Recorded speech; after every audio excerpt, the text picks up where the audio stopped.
Howdy everybody, hope you guys are having a great Poop Tip Tuesday. We have a great show tonight. We're going to talk about IBS. Yes, IBS. In today's Poop Tip Tuesday, we will discuss exactly how do you know if your condition is IBS and not something else. We'll discuss is there a specific diet that I recommend when it comes to IBS, and we'll talk about other medications that me as a poop guru recommends for IBS, and your questions live on today's Poop Tip Tuesday. Guys, let's talk about poop. Hey guys, my name is Dr. Samir Islam. My passion is to give you tips and tricks to help out with your gut health. I grew up in a small town called Odessa, Texas. You may have known that from the movie Friday Night Lights or even the TV show. I did my undergrad at the University of Texas at Austin, go Longhorns, and I did my GI fellowship training at the Mayo Clinic. So guys, let's talk about poop. Alright, so if you're joining me for the first time, my name is Dr. Islam, and yes, I am your poop guru trying to keep you healthy from your top to your bottom so you can live your best life. Every Tuesday, I go live on the social media channels. I cannot speak today. To go live on the social media channels, answer your questions you guys may have me. Let me know in the comments what questions that you have, and also let me know if you're watching this live or on the replay as well. I'd love to see exactly when you guys are watching this, and also let me know where you guys are watching this from. I hope you guys are having a great Tuesday. I know that everyone's on their mind is the COVID Delta variant, and I know it's becoming rampant across Texas, across other areas, Florida and California as well. Hope you guys are staying safe. Hope you guys are being protected. Hope you guys are doing well. I really want to make sure that everyone does okay with this virus. And we certainly don't want to repeat what we had last year. And so do what you can to get yourself protected. But tonight's Poop Tip Tuesday, we're going to talk all about IBS and answer your questions you guys may have live. And don't forget also, if you haven't already, don't forget to subscribe to my weekly newsletter. I'll put a link down below where you get great tips and tricks that you can learn in today's video. All right, so let's talk about this. Question number one, hey, Dr. Islam, how do I know as a patient or even a doctor that I have IBS and it's not something else? This is a very great question because people ask me, because sometimes patients who have IBS symptoms, it could be related to a lot of different issues. You know, when you have IBS, you complain of pain, bloating, diarrhea, constipation. Sometimes you just don't feel very, very good. Some fatigue, just don't feel good, like nausea as well.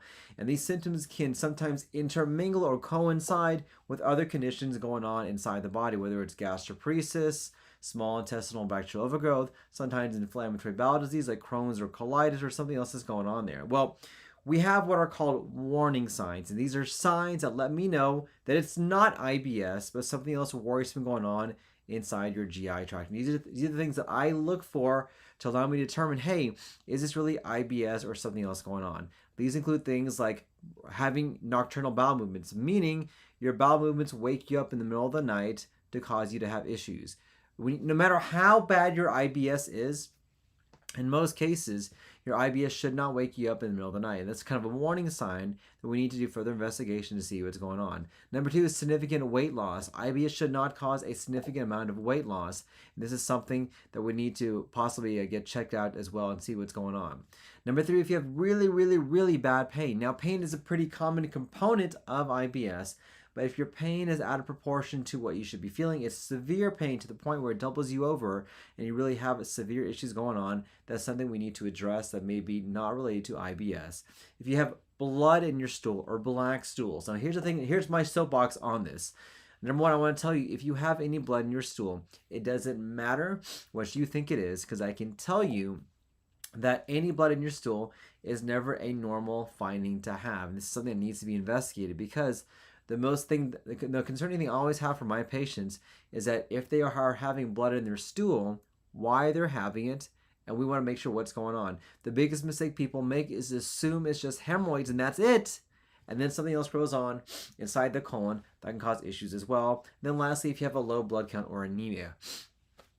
These are what are considered warning signs for me to make me think, hey, maybe something else going on besides IBS. Now, typically we want to take a look with a scope, either an upper scope and a lower scope, to allow us to helpfully clarify the picture. We may do some blood testing, we may do some stool testing, and this kind of allows me to see what's going on. But if you don't have these warning signs, most of the time we can have a positive diagnosis of IBS. And then based on that, we can discuss what treatments to hopefully get that taken care of. Gracie, it's good seeing you. Thank you for watching. Tasia, it's good seeing you as well. And Ahmed's good seeing you guys as well. So, Gracie, good question. You had some blood on the toilet paper. When should I be concerned? You've never had hemorrhoids. Well, I'll tell you, like you just mentioned, blood is never a normal thing to have. And if you've not already had investigation to see exactly what is going on, my recommendation is to always, always, always get checked out for that, because blood is never normal. Now, the most common reason is usually a hemorrhoid, but the most dangerous thing we worry about is a precancerous lesion or even a colon cancer being a cause for the bleeding. Other things, it could be a fissure, which is a tear in the rectum. Maybe it could be an ulcer as well. And so this is something that should not be ignored and should be further investigated to see what's going on and hopefully get that taken care of for you as well. Ahmed, good question. Do I take virtual appointments at this point in time? I do not do that. So it's a good question. All right. Question number 2. Hey, Dr. Islam, let me do this again. Hey, Dr. Islam, is there a specific diet that I recommend when it comes to IBS? Great question, because I know everyone wants to try to see if they can adjust their diet and hopefully manage their symptoms. And me, I am a proponent as much as you can. If we can do lifestyle changes, we can change your diet and avoid the need for medications. I found this to be the best option and the best route for our IBS patients. So diet can help in some individuals with IBS. Now, I stress some because it's not everyone. The data ranges between 30 and 50%. So about 30 to 50% of my IBS patients, if we implement dietary changes, will get better with those particular changes, which means the other percentage, the 70 to 50%, will not get better with dietary changes. So the thing you have to realize is IBS is not a dietary disease. It is a disease that diet can play a role, but it may not be the only reason or the only solution. So the first things I recommend when it comes to IBS is to eliminate dairy food and dairy products and to eliminate artificial sweeteners. These are very commonly the most common reasons why people can have IBS issues. And I will tell you, these simple changes alone will really get people to feel so much better and to resolve their issues as well. Now, there are other diets out there specific for IBS. One is called the low FODMAP diet. FODMAPs are particular carbohydrates that are known to produce a lot of gas, a lot of bloating, and a lot of water. And under the help of a nutritionist, if you can minimize those particular foods, sorry, I have really bad allergies today.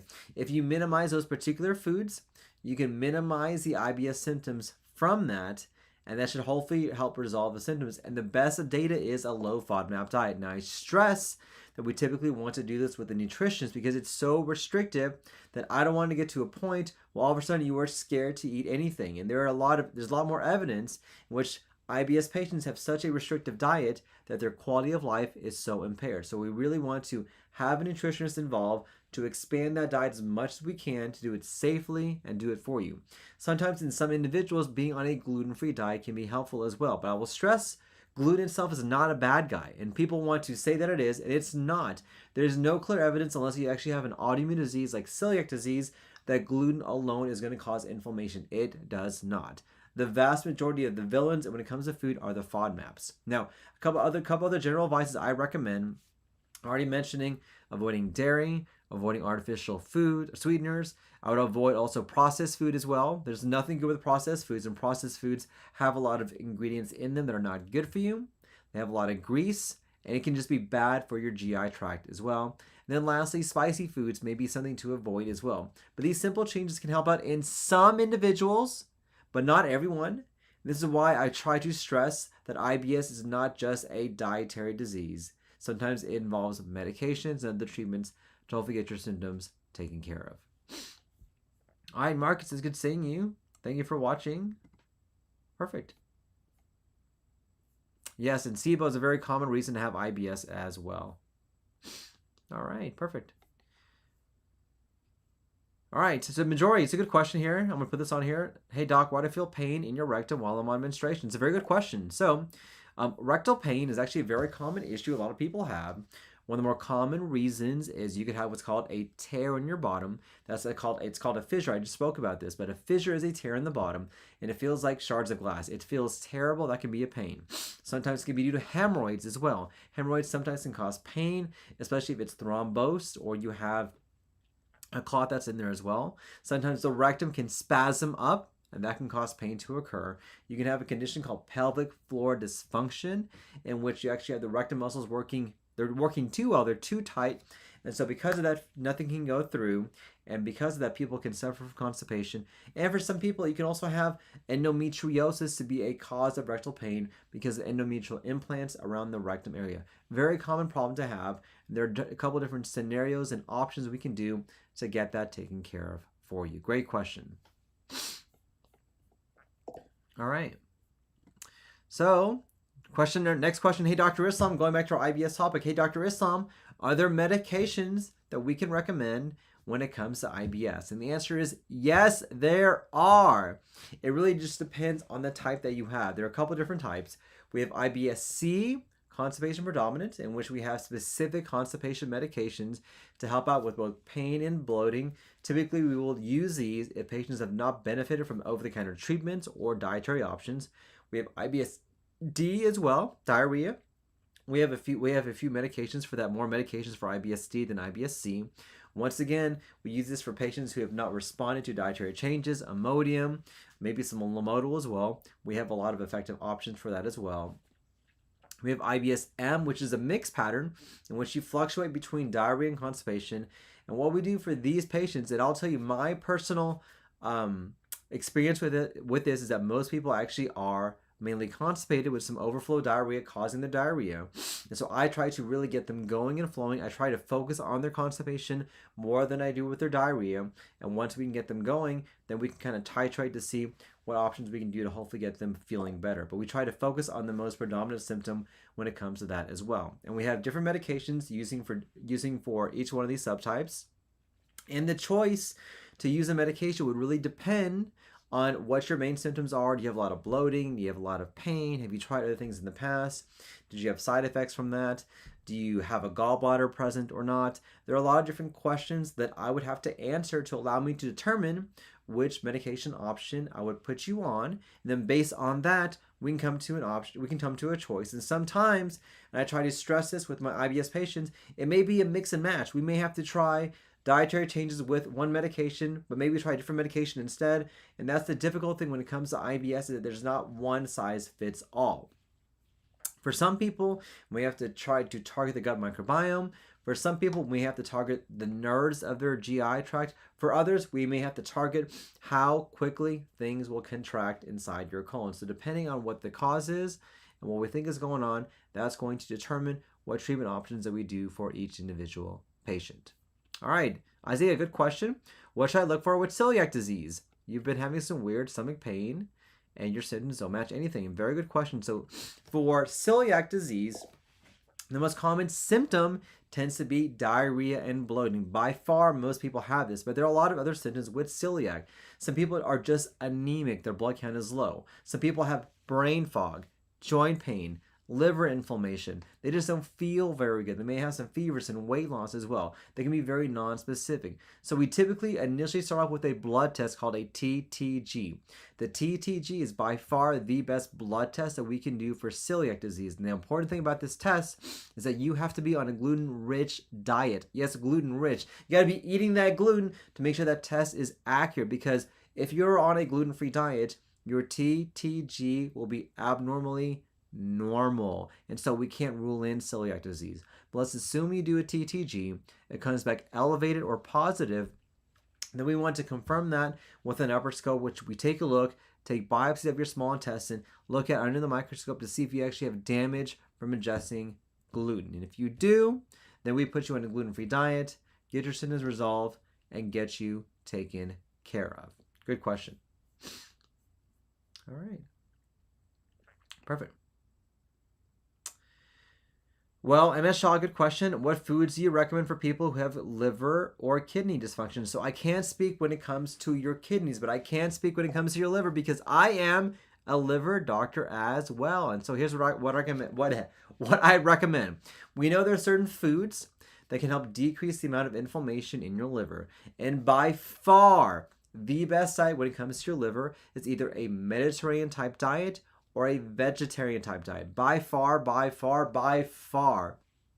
The more you can increase the amount of vegetables, fruits, the more you can decrease your meat. This is going to help out. Also, black coffee has been shown in multiple clinical trials to help out with fatty liver disease as well. Now, this is about 3 or 4 cups per day. It does not have to be caffeinated. It can be decaf, but it can't have all the yummy stuff. It can't have all the sugar, the cream, everything else you want to add. It can't be a frappuccino. It's got to be black coffee. That has the best benefit for that as well. Sometimes I recommend for some patients to eliminate some of their favorite carbohydrates, pizzas, pasta, potatoes, tortilla, fajitas, things like that. This can really cause inflammation to occur as well. But I will tell you, in general, the best diet by far is a vegetarian or Mediterranean type diet. Great question. All right. Oh, one-eyed Ken, great question. Can a yeast infection cause an itchy bum? Absolutely, absolutely. In fact, one of the more common reasons for an itchy bottom is a yeast infection. And for some individuals, we'll give these patients a cream, an antifungal cream, to help out. Now, other reasons why you can have an itchy bottom, number 2 is that you actually may be too clean. Yes, too clean. If you wipe yourself excessively, if you try to use wet wipes excessively, you are going to remove the moisture in your bottom, and that moisture actually helps to keep things away. And if you remove the moisture, it becomes too dry, it becomes itchy, and it can be a literal problem. Sometimes hemorrhoids can be a reason why you're having itching as well. But one of the more common reasons is in fact a yeast infection. And for these individuals, we'll do an exam, see what's going on. If I see evidence of a yeast infection, I'll go ahead and empirically treat them. Great question. All right, perfect. All right, guys. Well, I want to appreciate your time today. I want to thank you for watching. So don't forget, if you haven't already, don't forget to smash that like button, like, share, and subscribe. And if you haven't already, don't forget to let me know if you're watching this live or on the replay, where you are watching this at. I look forward to seeing you guys next week. Stay tuned for future videos, and hope you guys have a great day. Take care, everyone. Thanks.